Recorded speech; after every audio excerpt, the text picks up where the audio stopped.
व्यक्ति और सन्यासी। एक व्यक्ति प्यास से बेचैन भटक रहा था। उसे गंगा नदी दिखाई पड़ी।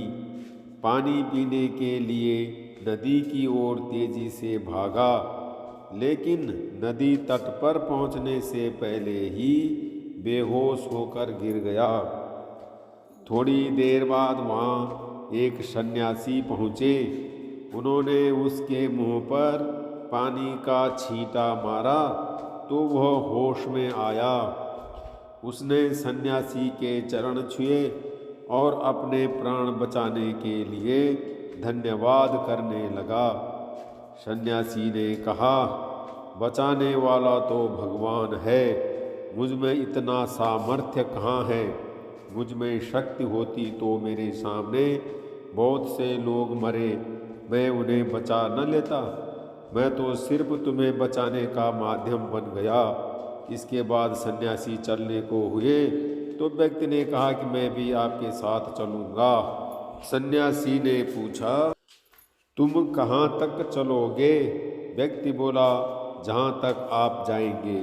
सन्यासी ने कहा, मुझे तो खुद पता ही नहीं कि मैं कहाँ जा रहा हूँ और अगला ठिकाना कहाँ होगा। सन्यासी ने समझाया कि उसकी कोई मंजिल नहीं है, लेकिन वह अड़ा रहा।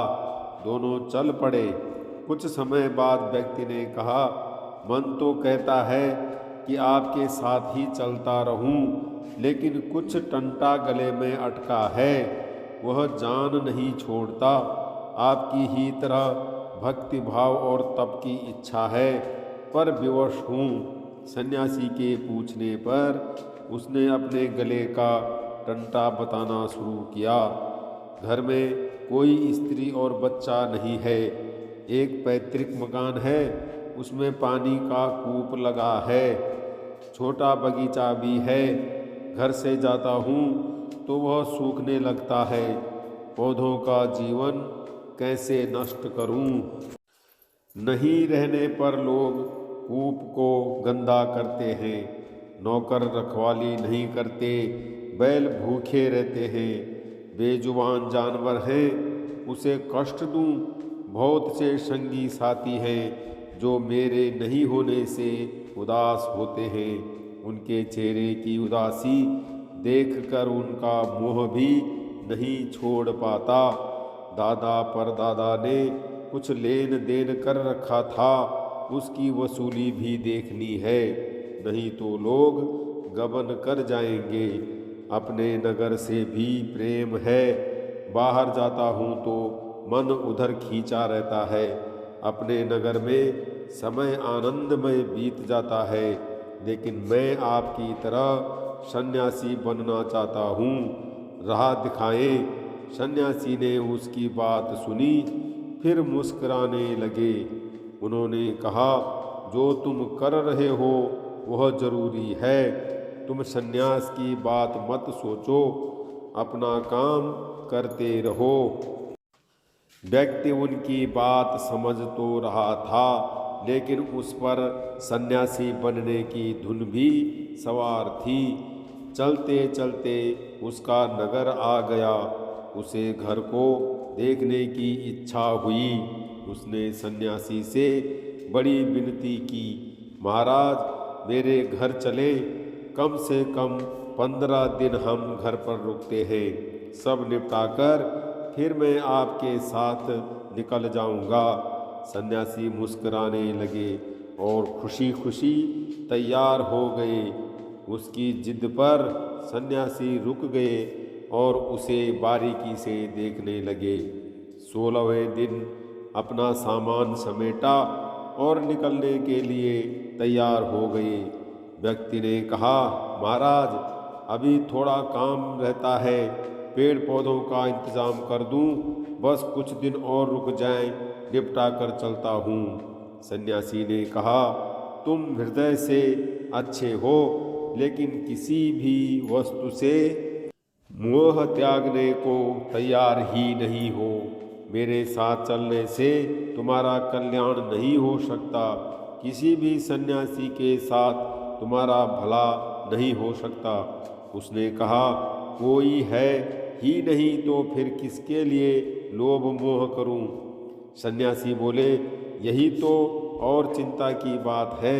समाज को परिवार समझ लो, उसकी सेवा को भक्ति, ईश्वर को प्रतिदिन सब कुछ अर्पित कर देना। तुम्हारा कल्याण तो इसी में हो जाएगा, कुछ और करने की जरूरत नहीं। वह व्यक्ति उनको कुछ दूर तक छोड़ने आया। विदा होते होते उसने कहा कि कोई एक उपदेश तो दे दीजिए जो मेरा जीवन बदल दे। सन्यासी हंसे और बोले, सत्य का साथ देना, धन का मोह न करना। उन्होंने विदा ली। कुछ साल बाद वह सन्यासी फिर वहाँ आए। उस व्यक्ति की काफी प्रसिद्धि हो चुकी थी। सभी उसे पक्का और सच्चा मानते थे। लोग उससे परामर्श लेते। छोटे मोटे विवाद में वह फैसला देता तो सब मानते। उसका चेहरा बताता था कि वह संतुष्ट और प्रसन्न है। सन्यासी कई दिन तक वहाँ ठहरे। फिर एक दिन अचानक तैयार हो गए चलने को। उस व्यक्ति ने कहा, आप इतनी जल्दी क्यों जाने लगे? आपने तो पूछा भी नहीं कि मैं आपके उपदेश के अनुसार आचरण कर रहा हूँ कि नहीं। सन्यासी ने कहा, मैंने तुम्हें कोई उपदेश दिया ही कहाँ था। पिछली बार मैंने देखा कि तुम्हारे अंदर निर्जीवों तक के लिए दया है, लेकिन धन का मोह बाधा कर रहा था। वह मोह तुम्हें असत्य की ओर ले जाता था, हालांकि तुम्हें ग्लानि भी होती थी। तुम्हारा हृदय तो सन्यास के लिए उर्वर था, बीज पहले से ही पड़े थे। मैंने तो बस बीजों में लग रही घुन के बारे में बता दिया। तुमने घुन हटा दी और फिर चमत्कार हो गया। सन्यास संसार को छोड़कर ही नहीं प्राप्त होता, अवगुणों का त्याग भी सन्यास ही है।